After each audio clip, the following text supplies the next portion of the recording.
I am standing by one of my least favorite type of signs. I think for most nomads, this is one of their least favorite signs. Yeah, you know, we're by a beautiful park here, by a beautiful lake right in the middle of a city, and it's got no trespassing signs because evidently the homeowners, even though there's only 50% of the shoreline controlled by the homeowners, they own this huge, beautiful lake, and you're not allowed to swim in it. You're not allowed to fish in it. You're not allowed to take your kids in a little canoe in it. They kind of own this whole lake. Anyway, grumble, grumble, grumble, grumble. Let's move on to more positive things. Many of you guys over the last 6 months have gone through some of our old videos and relating to solar panels and things like that, and have asked certain questions because you're getting ready to be a nomad, or you're looking at that idea, even if you're going out for a couple weeks or a long vacation, about powering maybe a small, I think they call them solar generators, but it's a lithium battery with plugs and stuff like that in it, so that you can run your phones and music and things like that. Anyway, lots of questions about solar panels. So I want to talk about solar panels. This will be a short video, and it's geared for people who don't want to know all the technical aspects at first. You just kind of want a general overview of the types and which one may fit you. So let's talk about that. First of all, there are some newer ones that are coming out on the market and new technical things, but essentially you have rigid solar panels, which can be like 3 or 4 feet long, rectangular shaped, or a little bit bigger. And they can be heavier. They're wrapped in like an aluminum frame, and they're designed to bolt on somewhere. They're the ones that you see on houses, and when you go out driving and you see a whole field full of them, that's what those are. And those are made of like a crystals of silicon, and that takes the light and turns it into power. There's two types, and it's important to know this without getting technical. There's monocrystalline and polycrystalline. Monocrystalline basically takes them and just kind of cut, you know, their whole pieces, and they're far more efficient. They're a little bit more expensive, but they're far more efficient than the polycrystallines, which are more affordable, but it's kind of older technology, and it's kind of composite type material. So I think for most people the difference is the monocrystalline. Think of mono as one, like it's number one, it's the best. It is going to be more efficient, it's going to produce more power and handle heat better. So if you're in the desert or somewhere where it's really hot, that's the way to go. But if you can't afford a polycrystalline, will work fine.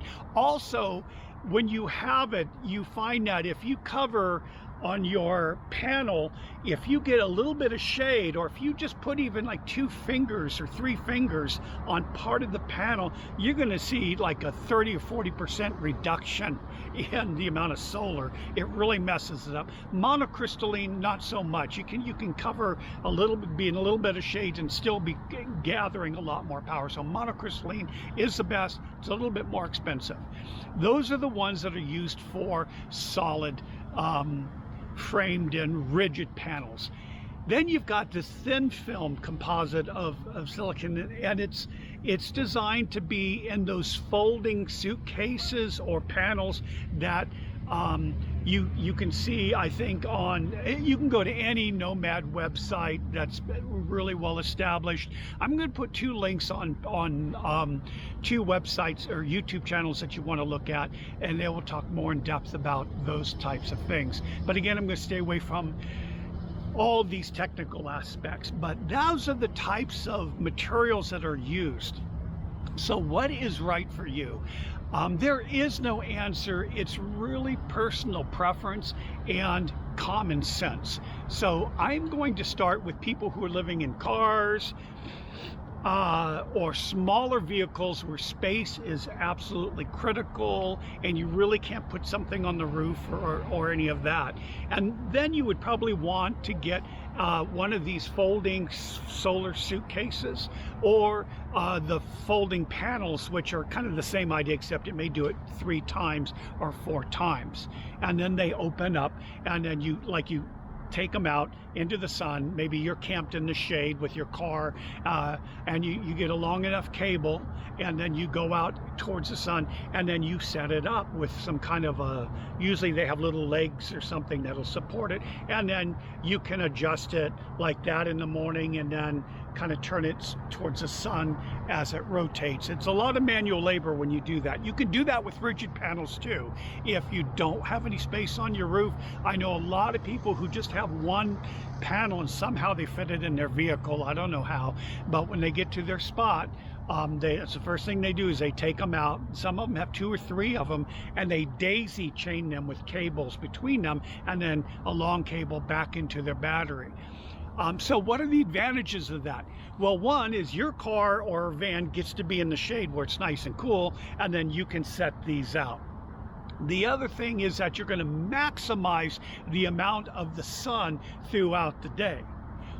What is the bad points about it? One is they take up space inside your vehicle. Depending on what you have, it's just a little space or a lot of space. 2, it's really labor intensive. You get somewhere, you got to plug everything in and set them up. And then during the day, you constantly, every couple hours, have to be moving it to maximize where it's at in the sun. And okay, before we go on, I know someone's going to say, that's not true. I put mine and I face it here and I get beautiful sun and I've been using it for maybe 70 years. I've never had a problem, Rob. Okay, great. If that's the way it is, you can write that in, and I would love to hear your ideas about it. But my experience, because I started off with a solar panel or a solar suitcase, was that really a lot of work to set that up. Also, if you want to go for a 2 or 3 hour hike and lock up your vehicle, you may come back and those things aren't there anymore. So you want to consider all of those things. But for most people starting out, if you're in a small vehicle or a small minivan or something and you don't want to mess with anything, getting 1 or 2 of those may be the best options, okay? I want to stop here now just for a really interesting opinion, and that is, I don't think you should ever buy a 100-watt solar panel. People sell them, they're out there, and they're like $100 or more. I don't think they're worth it. I started off with one, and first of all, on the most sunny days, really at the most I ever got was 79 watts of power coming off from a 100-watt panel. It might have gone up to 81, but that's kind of it. Now that is dead of summer, sun straight up, birds are chirping, rainbows and unicorns are walking by. Perfect situation. That's all they put out, which is fine if you only want to repower your phone or maybe your iPad and you're not using a lot of things. But if you use power, that's just not going to be enough, because the first time a cloud comes or anything, or the afternoon, and you're not turning it quickly, that drops down to like 40% or 50%, or 50 watts or 40 watts or 30 watts of power. So for some people, you just got to know your power needs, requirements. So I personally think that you should have at least 200 watts, at least, whether it be on a rigid system or a flexible system, a soft panel. I think you should have more, but at least 200, and really think about that. A lot of people don't, you know, they go, well, 100, well, 80 watts is fine. Perfect if you're in a perfect, wonderful situation. But most of the time it's partially cloudy, or you're at an elevation, or the sun's lower because it's winter or whatever. So really think about that, and it's worth spending the money to get the extra power. So that being said, okay, so those are it with the portable ones. They're convenient, they're easy to store, they're out of the way. You can take them out and set them up, and so they're really flexible. Your car's in the shade or your van's in the shade, all of those things. So those are the pros to that. If you're going to do that, really seriously consider getting at least 200 watts or more. The next systems are going to be the rigid panels. Now, a rigid panel, whether it be a 100, 200, 300, or 400 watt system, come in polycrystalline and monocrystalline. Monocrystalline, remember, mono, number one, it's really the best. Going to be a little bit more money. However, if you get a small one, you can take it out and set it up. So if you're somebody who prefers that, you can still do that with a rigid frame one. The other idea is, how do you set it up if you're going to mount it on your vehicle? Most people I know go like what we have. We have 2 panels on our van, and we have them mounted both ways. We have them mounted on a car rack, and mainly because it's in the back, and I wanted to put it in the back, and I wanted the car rack high enough so I could have it over my vent, because then my vent can open up even in the pouring rain, and it's protected by the solar panel. And also for those nights at Walmart or urban camping when you're under a street light and a street light's coming through your vent light, your, you know, the plexiglass, you're not like being blocked out. So for me, we put that one on there. So most people will mount them with car racks or some kind of a rack mounting system or frame above their vehicle.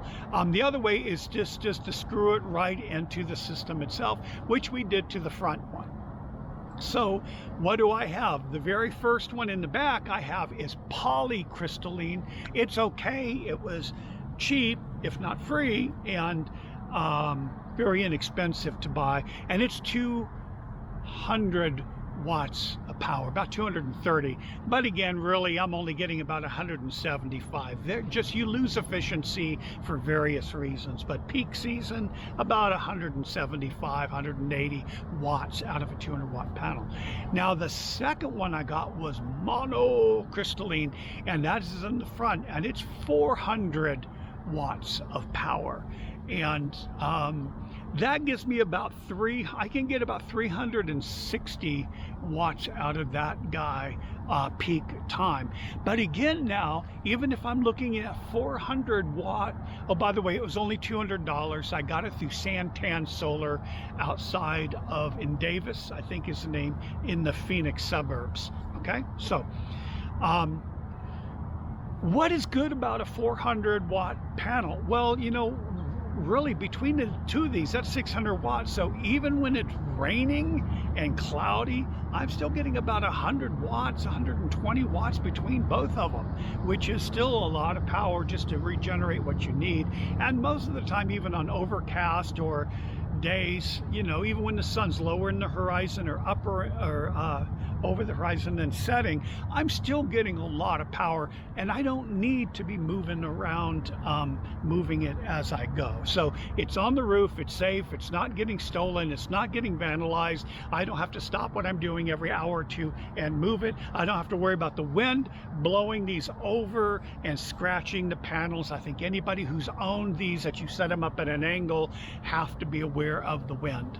So that's kind of it. I kind of threw a lot of information at you, but again, just to recap, monocrystalline, most expensive. There are another one coming out on the market. But oh, the other thing is, where do you buy them? Okay, so the main thing is you can buy them locally. You can buy, that's the best way to do it, is locally. They may be $300, $400, $500. Santan Solar, again, is out of Phoenix.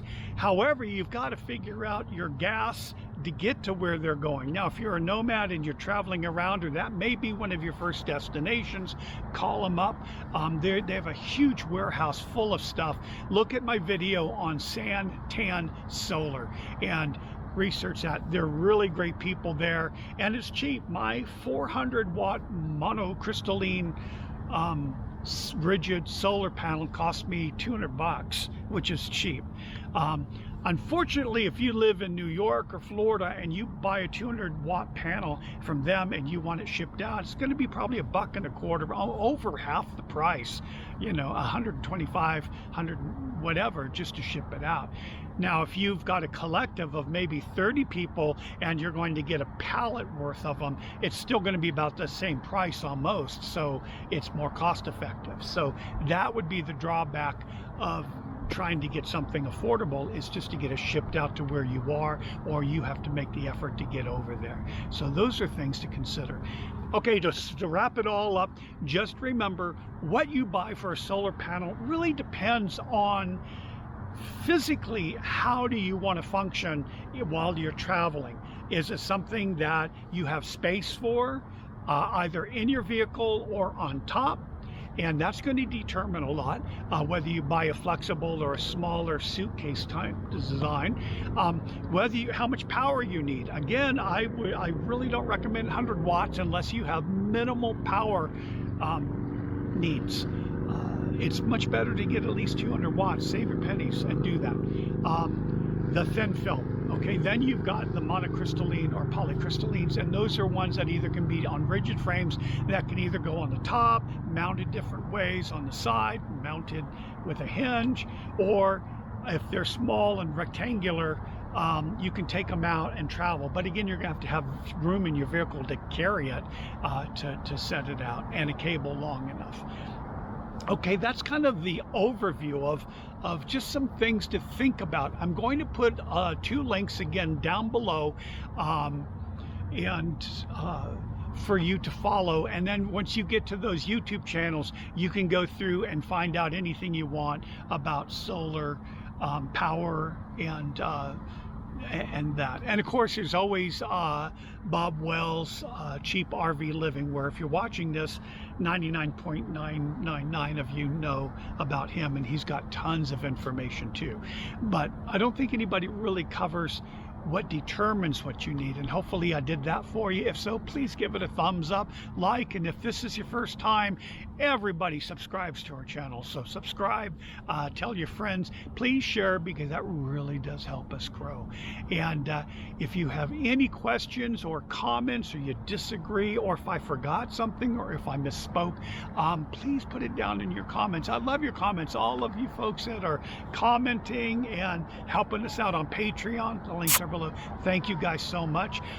We are continuing our adventures. It's been 2 years on the road, and we're doing good. For all of you that might want to ask, Marvy says hi. She's just camera shy. She just doesn't always like to be on the camera. So, okay, see you guys next week. Ciao.